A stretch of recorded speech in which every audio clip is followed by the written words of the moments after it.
शुभं करोति कल्याणं आरोग्यं धनसम्पदा शत्रुबुद्धिविनाशाय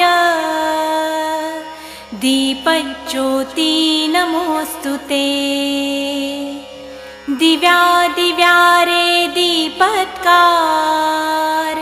कानी कुंडलमोतीहार दिव्याला पाहून नमस्कार तिळाचे तेल कापसाची वात दिवा तेवे देवा पाशी उजेड पडे विष्णू पाशी। माझा नमस्कार सर्व देव देवतांपाशी। ये ग लक्ष्मी बैस ग बाजे